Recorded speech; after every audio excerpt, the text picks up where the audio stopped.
Stockpile Hobbies. Welcome back to Stockpile Hobbies, everyone. And today we are going to be ripping into this dragster, or more specifically, this Outer World 4-gear chassis. So I've had this dragster now for about maybe 4 or 5 months. I got this off Facebook Marketplace purchase. It was white. It was ugly. I painted it black and silver. It looks pretty cool. But it still has an original AFX 4-gear in it. I am on the fence with modifying the 4-gear, the original one, or going with the Outer World one. And at the moment, I'm leaning towards just doing the Outer World one, and maybe just reselling the 4-gear, the original AFX one. Let a true hobbyist take care of it, restore it, use it, instead of modifying this. I did notice that the wheels we have, there's a jam nut there that lets me take the wheel off, so that's going to be great. Really easy to get this on. I'm going to have to figure out how to transfer the gear from this axle to this one. I have to press it on probably. I don't have the tool to do that, so I'm going to probably make up something to use with my vice grip. But they look spaced properly compared to the stock one. It looks like that should just go right on just the way it needs to. Let's begin. The first thing to do is let's get this body out. I do have front wheels as well. And looking at how this is installed, I might have to clip this and then press it in the center here. I'm not sure, because that's how these are on there. I don't even know how I'm going to get these out. I don't want to damage the extension here, because I don't know where to get another one of those. So let me get a screwdriver. Let's get this out, and we'll get started. Yeah, so I'm not sure how I'm going to get these out. I'm going to tackle this at the end, I think. We'll figure that out. I don't want to damage it, but it doesn't look like it's going to be a easy process. Alright, so let's deal with the car first. I'm going to take off the band here and get the top of this off. Alright, so I remove the bottom screw. There goes the plate.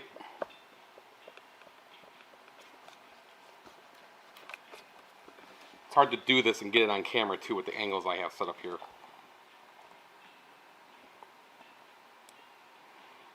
Beautiful. And I have my springs down in the cavity as well. Alright, so what I'm doing here is I've managed to get a pair of pliers underneath the tire and the body, and the pliers are beveled, so as I slide the pliers forward, it is popping the wheel off the axle for me. And there it goes. Alright. And you see we got some cotton in there. Now I need to attempt to pull the axle out and keep the gear from being destroyed. And I was able to push the axle down to the top of the vise here, and with my screwdriver hold the gear on it, and it's slowly working its way out. It's right there. Almost got it. And it's free. Grab that. Here's our gear. Hopefully it's still intact. Had I known this, I might have bought a gear instead. I definitely would have. Alright, it looks okay. I'm actually kind of glad I'm doing this, because now I know how to fix my my die-cast ones where this gear is stripped. I'm not afraid to go in there now and take care of that. So maybe we'll have a video on that. But, on to this now.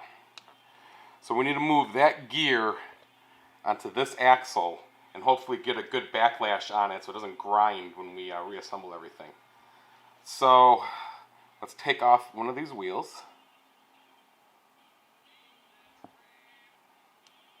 There we go.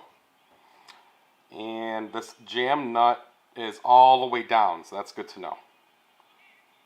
And first, with the body, we are going to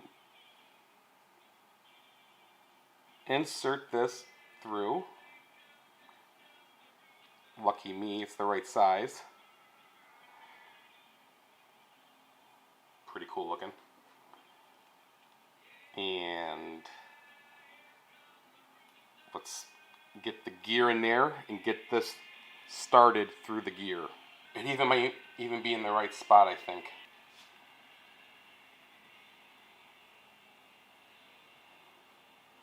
I have everything together with the brushes in it. Binding just a little bit. I have to get a little more backlash on that gear. So I'm going to take the top off and I'm going to move the gear back a little bit further towards the axle on the one side here. So I'm just going to try and move it down just a little bit this way. Wow, I think I did it. The plate just slipped right into place there. And now if I turn it, it's turning freely. Popped up there because I don't have the screw in the bottom. But yeah, I think we're good right there. Now something weird happens when I put the brushes in. It's too tight. I'm loosening the screw in the back too to see if it helps with the amount of backlash there is, but it feels like it's bound. So I got the gear, and it looks pretty even to me. The space between the gear and the side of the chassis there, it's pretty far over. There's a little bit more I can go. I'm hoping this will be it. Oh, I think we got it. That feels buttery smooth. Now I didn't go crazy torquing down the screw there. Okay, let's put on our tires here. The one leading edge is just barely touching the side of the magnet. So the inside edge here is just barely touching the inside of the magnet mount. Alright, I have it all back together. I got the guide pin in. And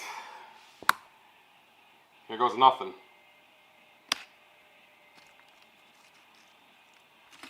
No. We're going to take the rubber off and see if that's causing it at all.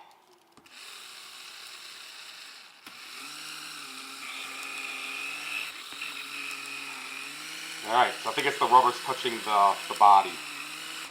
Alright, so it's drawing about 0.23 amps. And it sounds like it's struggling a little bit. So I got it running pretty good now. I adjusted those jam nuts a little bit. I held a pair of tweezers and kind of got it locked. I seem to got everything locked in a good place here. So there we go. It's doing on the front leading edge how I normally do all the cars with some resistance on it. Let me get it up to 9.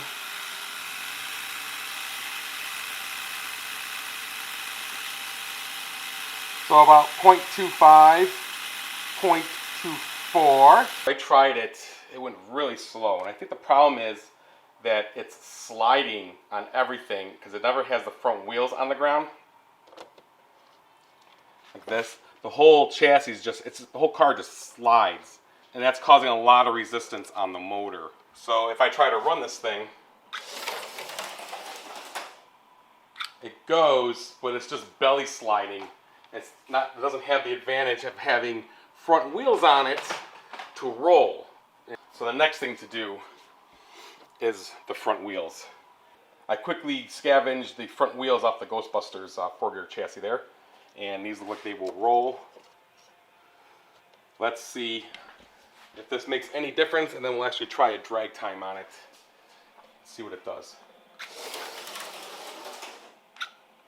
It's about the same. Alright, let's see what it does. Oh, it's slow. It did it in 1.718 seconds. So not very impressive. It did a 1.7. It does have a heavy aluminum wheels on it. Let's put it as the dragster now and see if it goes any slower than 1.7 or it's the same. Alright, I got Enzo down here to help me because it just won't move. I'm going to pull the trigger, Enzo, and then you're going to bump it if it doesn't move. Okay. Here we go. It did it. Okay, that works. And it was quicker than with the front wheels. It did it in 1.555. That is interesting. I thought it would be slower considering it's sliding and not using its tires. Oh, we got one. Alright, that's a legit run. It did it in 1.48 seconds. It's getting faster each run. I think it might be wearing in a little bit. Yeah. It might be worth me running it on the dyno for a little while, seeing what happens. I think we're going to leave the performance of the dragster for another video. I'm going to focus on doing the front wheels. So the axle came right out. It's just a nail.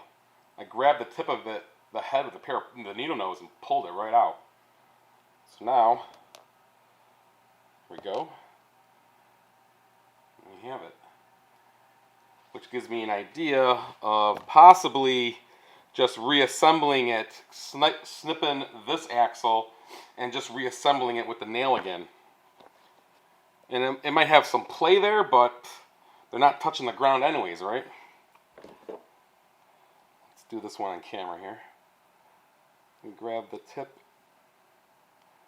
and then just pull. There you go. Perfect. I gotta cut this axle. Alright, I have the tiniest of a mark that I can see. Probably not going to show up on camera, of the middle.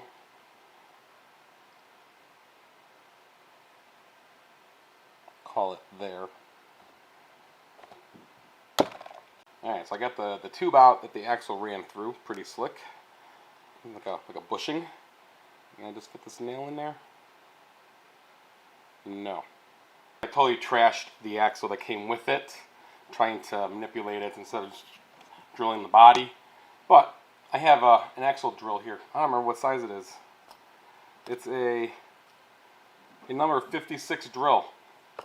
And it's almost just too big to go through, just like the axle. So I'm going to drill the hub with this and see if then I can use the stock axle pin nail that came with it.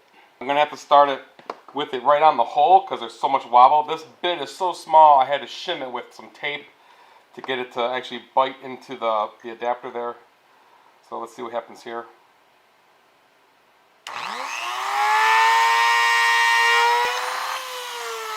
Wow.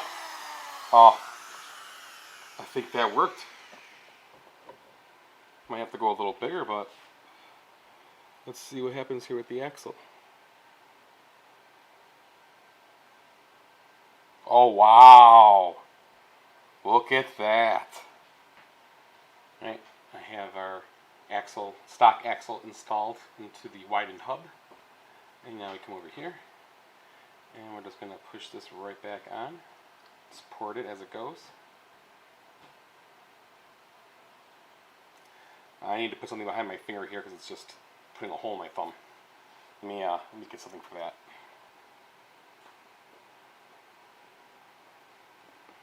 So there we have it. It pressed right in. After I drilled the axle hubs out, we have new billet front wheels, back wheels. So it's pretty cool. Yep, it looks a lot more better now. But you see, it's still up in the air, isn't it? Are these all the ones? So it didn't quite fix our problem, though. You see, Enzo, the front wheels are up in the air.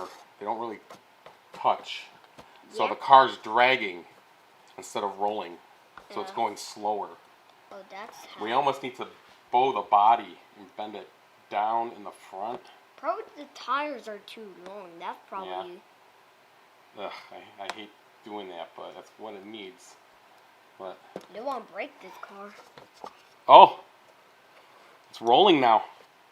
It did? Yeah, that actually helped. Now we finally know how to fix one of these Well, cars. There's nothing to stop it from curling back though, but Yeah?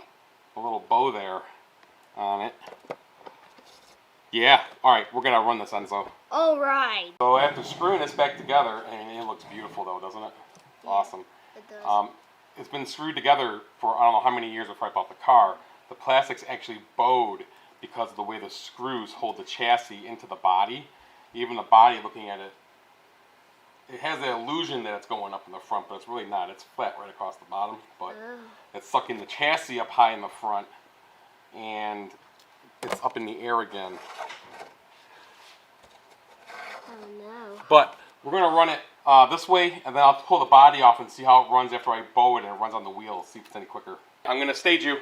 I don't know if it's going to work because of all the extra parts. Hang on. Reset and go.